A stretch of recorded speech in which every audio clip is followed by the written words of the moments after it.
The reindeer leaped for joy. The robber maiden lifted up little Gerda and took care to bind her fast on the reindeer's back. She even gave her a small cushion to sit on.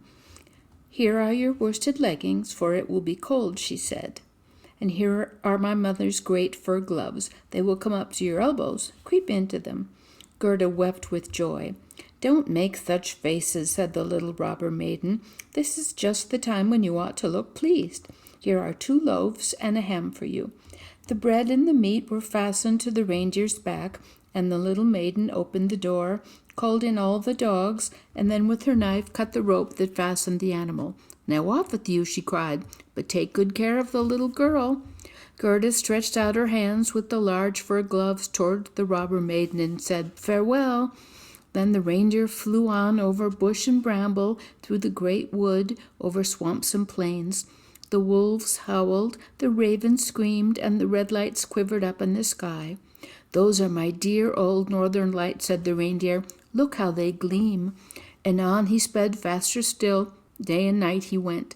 The loaves were eaten, and the ham too, and now they were in Finland. Flicker, flicker blazed the beautiful northern lights. They knocked at the chimney of a Finn woman, for door she had none. There was such a heat inside that the Finn woman herself wore very few clothes. She immediately loosened Gerda's clothes and pulled off her gloves and boots, for otherwise the heat would have been too great. The reindeer told her Gerda's story, at which the Finn woman winked her eyes but said nothing. "You are so clever," said the reindeer. "You can, I know, twist all the winds of the world together in a knot. Will you give the little maiden a drink, that she may possess the strength of 12 men and overcome the Snow Queen?" "The strength of 12 men," said the Finn woman. "Such good that would do her.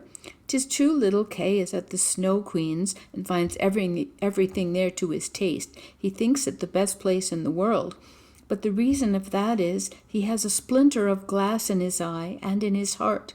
These must be got out first. Otherwise he will never go back to mankind, and the Snow Queen will keep her power over him."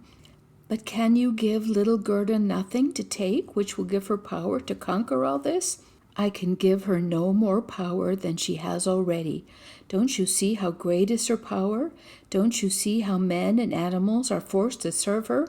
How well she gets through the world barefooted? That power lies in her heart, because she is a sweet and innocent child. If she cannot get to the Snow Queen by herself and rid little Kay of the glass, we cannot help her. 2 miles from here the garden of the Snow Queen begins. There you may carry the little girl. Set her down by the large bush with red berries, standing in the snow. Don't stay talking, but hasten back as fast as possible."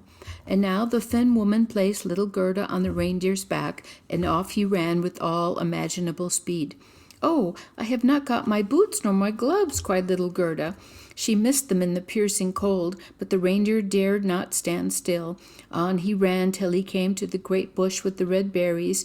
There he set Gerda down, kissed her while bright tears flowed from his eyes. Then back he ran. There stood Gerda now, without shoes or gloves, in the very middle of freezing, icy Finland.